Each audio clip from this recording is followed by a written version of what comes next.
Jai Hind Defense Aspirants, welcome back to my channel SSP Success. Today we are going to cover an important topic that is about India and Nigeria relation. It's very important for your upcoming SSP, AFSP in terms of GD, lecture and international relation. देखो context है क्या।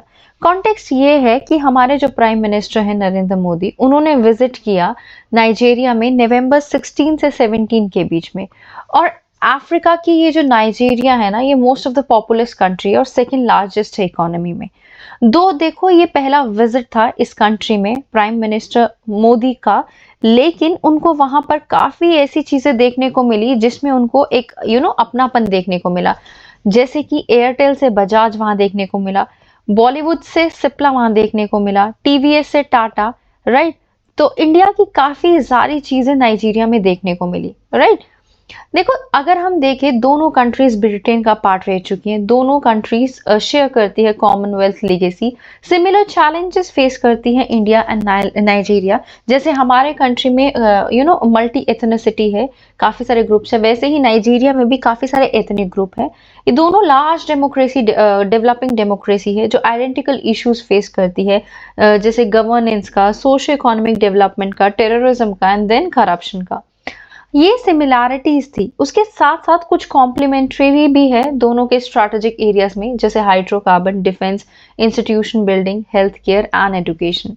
अभी ये जो चीजें हैं ना, hydrocarbon में कौन वो है, हाइड्रोकार्बन में अगर हम देखें तो ये सारी चीजें इस तरीके से है कि मतलब एक दूसरे के साथ चीजें शेयर की जा सकती है। जैसे इंडिया का डिफेंस अच्छा है, हाइड्रोकार्बन नाइजीरिया का अच्छा है, तो इस तरीके से ये जो दोनों में सिमिलैरिटी और कॉम्प्लीमेंट्री है ना, ये कैटापुल्ट कर सकती है अबूजा के इस समिट को फ्रॉम लाइक किया है basically to successful to historic भी हम कह सकते हैं। मतलब ये जो विजिट रही ना, वो कहीं ना कहीं हिस्टोरिक थी। एक तो इतने टाइम के बाद प्राइम मिनिस्टर ने विजिट किया। अभी देखो अगर हम देखें, 150 से भी ज्यादा इंडियन कंपनीज के फुटप्रिंट्स है नाइजीरिया में। इन्वेस्टमेंट टोटल है जिनकी $27 बिलियन, राइट। और जबकि जो बायलेटरल ट्रेड है that is $7.9 billion. India is Nigeria second largest trading partner. Nearly 50,000 Indians Nigeria में है। लार्जेस्ट ओइबो जो कि नॉन अफ्रीकन ग्रुप है कंट्री में, वो वेल रिगार्ड किया जाता है। मतलब हमारे जो इंडियंस है वहां पे वो उनके low profile, professionalism and integrity के नाम से जाने जाते हैं। नाइजीरियंस जो है इंडिया आते हैं for trade, medical treatment and education. Apart from that देखो, इंडिया की hard power and soft power दोनों है नाइजीरिया में, राइट। और जो काफी इंप्रेसिव भी है, बट लेकिन फिर भी इंडिया ने अपना ग्राउंड लूज किया है नाइजीरिया में। बायलेटरल जो ट्रेड है वो हाफ हो गया है। पहले when India was like some time Nigeria का लार्जेस्ट ट्रेडिंग पार्टनर हुआ करता था। टॉप बायर होने के बावजूद इंडिया क्रूड ऑयल का, इंडिया का कोई अपस्ट्रीम एसेट तो है नहीं। और देखो मल्टीपल रीजंस है इस स्टेगनेंसी के पीछे। अगर हम देखें, एक इफेक्टिव और कॉम्प्रिहेंसिव फ्रेमवर्क की बहुत जरूरत है अगर हमें बायलेटरल रिन्यूअल करनी है या अपग्रेड करने हैं फ्रीक्वेंट कॉन्टैक्ट्स को, राइट, जिसकी कमी है। उसके बाद जो प्राइम मिनिस्टर की विजिट है वो 17 सालों के बाद हुई है। और जो लास्ट मीटिंग हुई थी बायलेटरल जॉइंट कमीशन की, वो इस साल, वो 13 साल के बाद हुई थी।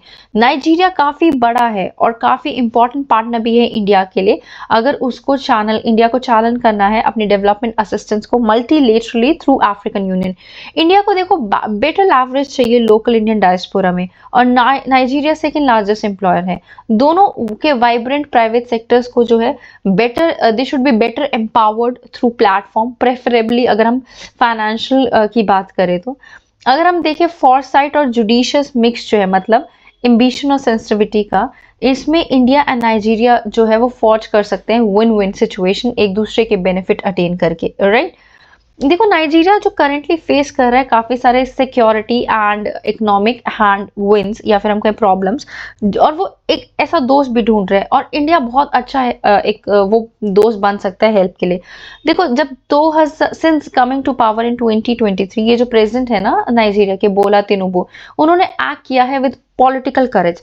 मोस्ट ऑफ द प्रेडिसेस जो थे उनके, they were kicked the can of worms down the road. What does that mean?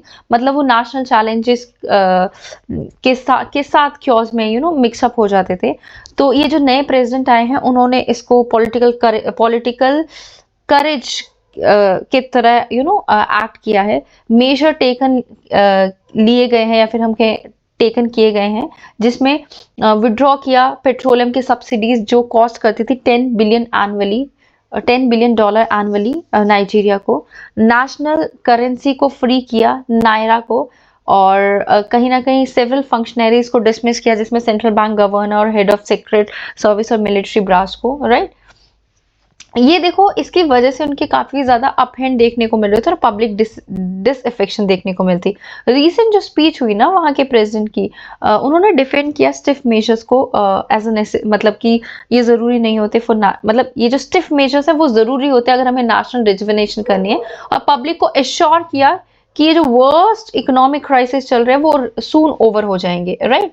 अभी उसके अलावा देखो, इतने इको पॉलिटिकल सिचुएशंस के बाद भी नाइजीरिया फिर भी रिटेन कर रहा है अपना लॉन्ग टर्म अट्रैक्टिवनेस इंडिया के लिए as a major hydrocarbon supplier, क्योंकि हम वहां से सप्लाई करते हैं, जिसकी एक बहुत बड़ी मार्केट है with physical and social infrastructure deficit and we can say growth potential के तौर पे भी। अपार्ट फ्रॉम दैट, नाइजीरिया की जो लीडरशिप है उसकी हाई एक्सपेक्टेशन है, मोदी के जो विजिट हुई उससे हाई एक्सपेक्टेशन थी कह सकते हैं। टॉप कंसर्न क्या है कि डिफेंस और सिक्योरिटी सर्विसेज को अपग्रेड करना, सो दैट टेररिज्म और इकोनॉमिक एनार्की रिलेटेड चैलेंजेस को डिफेंड किया जा सके, या फिर उनके साथ कहीं ना कहीं उनको एलिमिनेट किया जा सके, जैसे बोको हराम, oil bunkering, gulf of Guinea में पायरेसी होती है और टर्बुलेंट नेबरहुड जो है नाइजीरिया का। अभी देखो, अगर हमें सिमिलर चैलेंजेस को ओवरकम करना है इंडिया में, तो इंडिया को एक्सपीरियंस और इक्विप्ड होना पड़ेगा to help Nigeria through a comprehensive package, जिसमें हम डिफेंस सप्लाईज कह सकते हैं, ट्रेनिंग कह सकते हैं, रिमोट सेंसिंग कह सकते हैं। इससे क्या होगा, इंडिया का डिफेंस एक्सपोर्ट बूस्ट होगा, बायलेटरल डिफेंस टाइज रिवाइव होंगे, और कहीं ना कहीं हम ये कह सकते हैं ये it would be kind of, मतलब ये हो जाएगा कि इंडिया ने उनके डिफेंस ऑफिसर्स को ट्रेन किया है।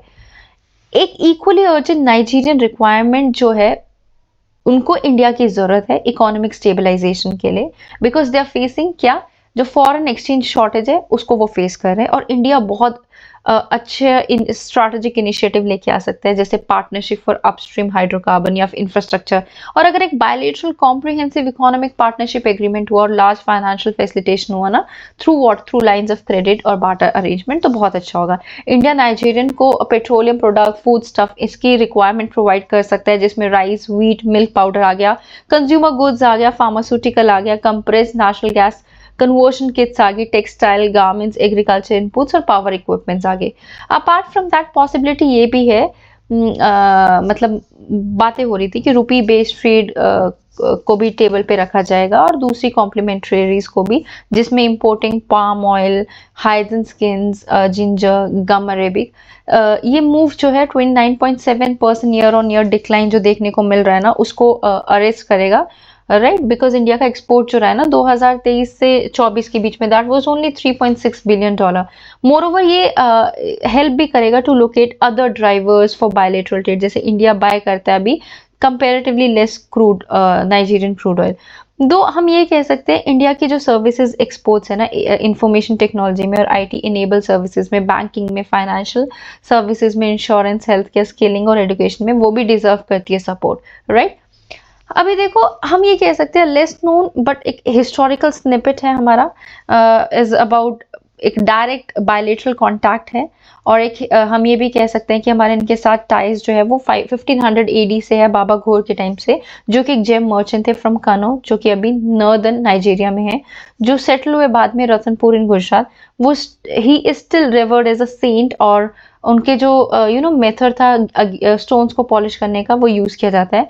We need a similar impetus today so that हम नेशनल बायलेटरल टाइज को ज्यादा लश्रस बना सके, right. So guys, that was all. I hope you like the video. If you like it, do like it, share it and subscribe our YouTube channel SSP Success. Your likes and comments motivate us to make more and more videos on time. Thank you everyone.